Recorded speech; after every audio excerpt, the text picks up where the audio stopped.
Okay, so the today's topic is trends of lattice energy in groups and periods.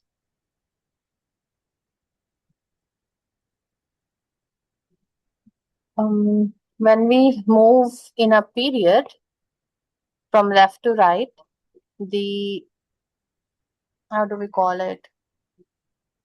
The lattice energy will become more exothermic. Okay, because as we know in the groups, in the periods, the ionic size decreases, right? So there would be more attraction between the oppositely charged ions, and as a result, more energy will be released. But when we move in a group, the size of our ions increases. As a result, the attractive forces would be less, and there would be less exothermic lattice energy. Okay. The trends depends on the same thing, ionic sizes and the ionic charges. Okay. In a period, more exothermic. In a group, less exothermic. Clear? And another thing that you have to keep in your mind, that when your ionic compound that is having more exothermic lattice energy of formation, so it means that thing is more stable. More exothermic value. Stable is the more stable ionic compound. Okay. And less exothermic means that compound is less stable. So now the thing is, we can find out the lattice energies through two ways. One is the theoretical value and the other one is the experimental value. Okay, the theoretical value is the one that is being like written in the data booklets. Okay, the scientists have performed different experiments to get that value, and the experimental value is the Born-Haber cycle value. I'm gonna write it. We have two values, theoretical and experimental. The theoretical one is in the data booklets, while the experimental is being calculated through Born-Haber cycle.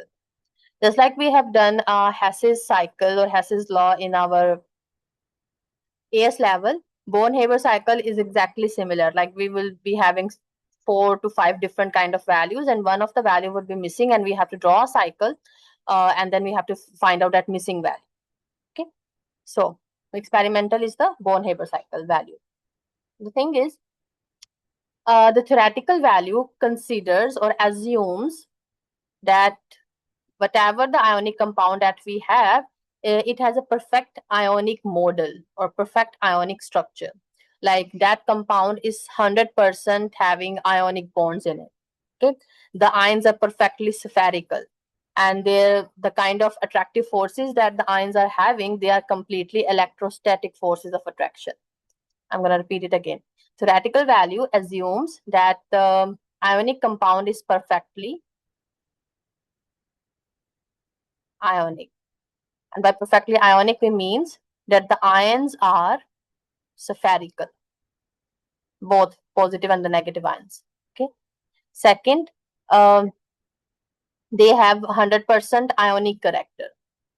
100% ionic character. By this, we means that they have the ionic bonds only. And then third one is that the kind of attractive forces, they are electrostatic. Electrostatic forces of attraction. Okay.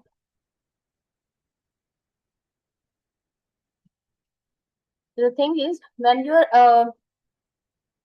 theoretical value is exactly equal to the Born-Haber value or the experimental value, so we have to assume that your compound, whatever the compound we are talking about, it is completely ionic compound, a perfectly ionic structure. Okay, but if our experimental values are different than the theoretical value, if these two values are not equal, okay, so then a new concept will arise that we are going to assume that our compound, ionic compound, is not completely or 100% having ionic character. It has a little bit covalent character.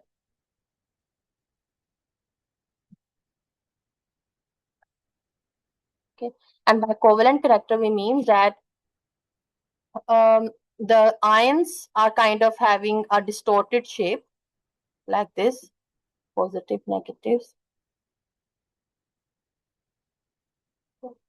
negative, positive. Sorry, I shouldn't be drawing it like this. Like this. Positive one and the negative electrons. Means the electrons of one of the ion, the one that was previously a negative ion, its electrons are being attracted towards the cation. Okay, and now those electrons are somewhat present in the center of these two ions. Okay, and when your structure appears like this, where one of the negative ion has a distorted shape, the negative electrons are present in the center of the two nuclei, one nucleus and the second nucleus, then we can say that it is kind of appearing like a covalent bond. Because in the covalent bond, we know when two atoms are sharing their electrons, the electrons are present in the center, right?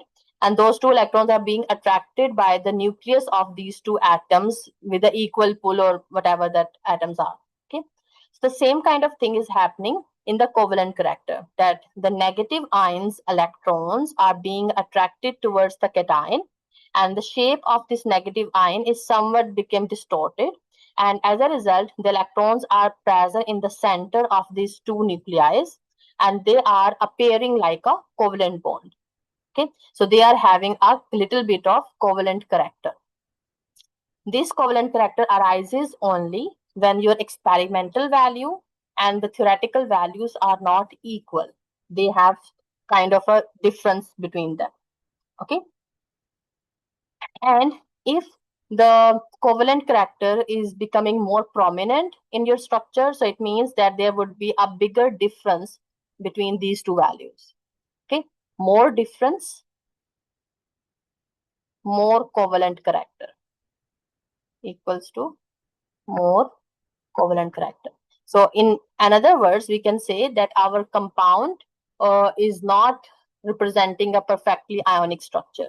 Okay, it is not having 100% ionic character. It is having some covalent character as well. Okay, this thing. Okay.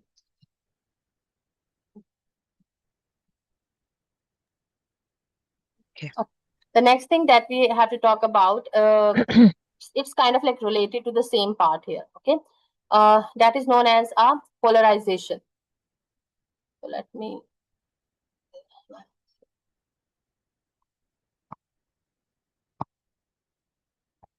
Polarization means that originally your two ions, the positive and the negative, they were completely spherical in structure. Okay, and whenever they are spherical, they are having a completely 100% ionic bond that is being present in between them. But if your structure or negative ion, I would say the negative ion is kind of like changing its shape. It's becoming like this. Then your structure is not ionic. It is having some covalent character as well.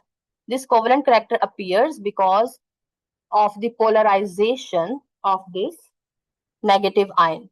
Polarization means that when the electrons of the